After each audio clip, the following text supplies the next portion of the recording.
Right, మరో breaking news చూస్తున్నారు. Rachakonda commissioner పరిధిలోని ఎల్బీ నగర్ ఆర్టీసీ కాలనీలో దారుణం జరిగింది. ఇంట్లో ఉన్న అక్క తమ్మునిపై ఇంట్లోకి వెళ్లి శివకుమార్ అనే యువకుడు కత్తితో దాడి చేశాడు. తన వెంట తెచ్చుకున్న కత్తితో యువకుడు అక్క సంగవిపై దాడికి దిగాడు. అడ్డు వచ్చిన సంగవి తమ్ముడు చింటూపై కూడా దాడికి దిగాడు.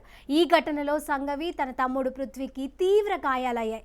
ఇరువురు బయటకి పరుగులు తీశారు. దీంతో స్థానికులు యువకుడిని పట్టుకొని ఇంట్లో బంధించారు. సంఘటనా స్థలానికి చేరుకున్న పోలీసులు గాయపరిచిన శివకుమార్ను అదుపులోకి తీసుకున్నారు. గాయపడిన వారిని ఆసుపత్రికి తరలించారు. దాడి ఘటనపై కేసు నమోదు చేసుకున్న పోలీసులు నిందితుడిని విచారణ చేస్తున్నారు. ప్రేమ వ్యవహారమే కారణంగా పోలీసులు అనుమానిస్తున్నారు.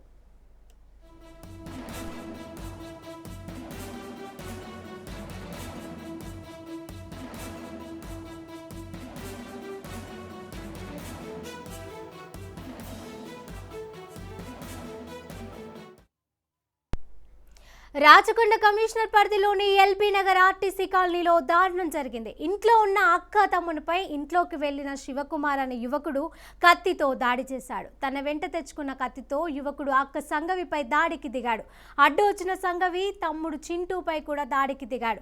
ఈ ఘటనలో సంగవి తన తమ్ముడు పృథ్వీకి తీవ్ర గాయాలయ్యాయి.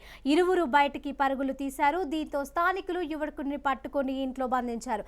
సంఘటనా స్థలానికి చేరుకున్న పోలీసులు గాయపరిచిన శివకుమార్ అదుపులోకి తీసుకున్నారు. గాయపడిన వారిని ఆసుపత్రికి తరలించారు. దాడి ఘటనపై కేసు నమోదు చేసుకున్న పోలీసులు నిందితుడిని విచారిస్తున్నారు. ప్రేమ వ్యవహారమే కారణంగా పోలీసులు అనుమానిస్తున్నారు.